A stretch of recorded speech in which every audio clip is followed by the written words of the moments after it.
Good morning, people of the internet. Actually, it's good afternoon. This is just a quick bit of footage that I'm putting in today's video because today's video is going to be really short. And I know I said that yesterday, but obviously we had the drive through London yesterday, so there was a bit of footage from yesterday. But I'm not feeling great, and I wanted to give you an update on what happened yesterday. Obviously, I went to the dentist yesterday, and basically the long and short of it is I've acquired an infection in the area that was treated a couple of weeks ago, and so I've been given some painkillers which don't make me feel that great, and I've been given some antibiotics that don't make me feel that great, and I have been given some quite strong painkillers that make me feel a little bit lightheaded and woozy. So I'm just going to really take it easy and just sort of like watch Christmas movies and read my book. But I mentioned, it was either on Twitter or Facebook, that I was going to the hospital yesterday afternoon, and I had a couple of messages sent to me which were, "Well, what's wrong with you? What's wrong with you then? What's wrong with you now?" So I thought that I would just make a reference point here of all the things that are wrong with me, because I don't really mention my health issues because there isn't really a lot of point. I know I've mentioned in videos, oh, I'm a sickly child, or oh, I have health issues, or oh, I have a limited diet, but I don't really feel the need to focus on my health issues because life's too short. Life's too short to focus on the things that are wrong in your life. But because people ask, I'm going to make a list. I'm going to make a list of all the things that are wrong with me. So you can basically let's just make this a reference point and get it out of the way. So shall I start with a head down? Well, let's start from the feet up, shall we? So I have 2 ankles in 1 foot, which just means I've got extra bones in my feet that sort of stick out to the side, which sometimes makes walking uncomfortable. I've had it my entire life, so I've kind of got used to it. That's really doesn't really cause me any great shakes, but it's just one of my ailments. I also have really bad knees, and I've had them since I was a child too. When I was a kid and I used to like kneel on my bedroom floor playing with my toys or reading my comics, when I used to get up on the next day my knees would be swollen like balloons, and that's still the case today. If I kneel on the floor for a long time, the next day I won't be able to walk and my knees will be enormous, so I try not to kneel down too much. And you've probably seen me on the videos when I get up. I've been kneeling doing some decluttering and I get up and go, oh my goodness. That's not just old age, though that is a factor these days too. That is the fact that I've got bad knees. I also have, in the words of Forrest Gump, my back's crooked like a question mark. A curved spine. You've probably seen it in the videos.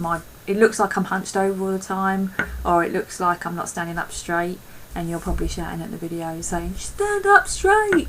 It doesn't matter how straight I stand up, I'll always have a curved spine. It curves to the right. I have physiotherapy for that. I have to do morning exercises, which you'll never get to see.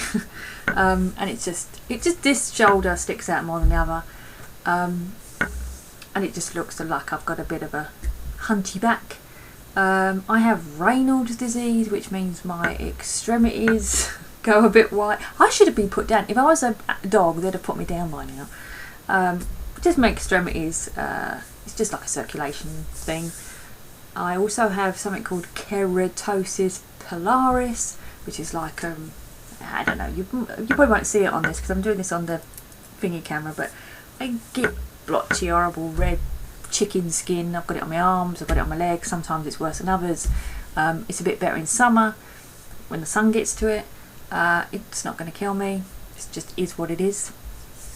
I have gastroesophageal reflux disease. I did have a hiatus hernia, which a few years ago now, 5 years ago, I had a operation on, which didn't really help, which just means my diet is limited, so that's why I make chilli for my husband. but I can't eat it myself, though I really want to eat it because it's just not very comfortable. And then I also have something called, it's got a posh name, but it's called geographical tongue, which means your tongue just becomes really sore in places, and that sort of further limits sometimes the things that I can eat. I can't really eat anything citrusy or anything that causes your tongue to be sore. And then finally, the reason why I went to the hospital yesterday, this started in 2007. In 2007 I was at work and I collapsed at work, and basically I ended up being off work for 9 months at that time. And I was really very poorly. I couldn't really walk. I had to be carried to the toilet. I don't know why I'm laughing. It's not funny. But anyway, I wasn't very well for about 9 months. And at the time they said that I had glandular fever, and my body was overwhelmed by the virus or whatever. And I was really pretty poorly.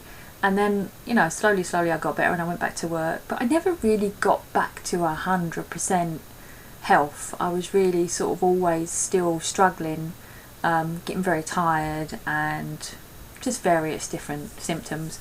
And so over the course of, the last few years, they've sort of looked into that. And about 2 years ago, where are we, 2014, yeah, so 2 and a bit years ago, I was diagnosed as having myalgic encephalomyelitis, which is ME, or chronic fatigue syndrome.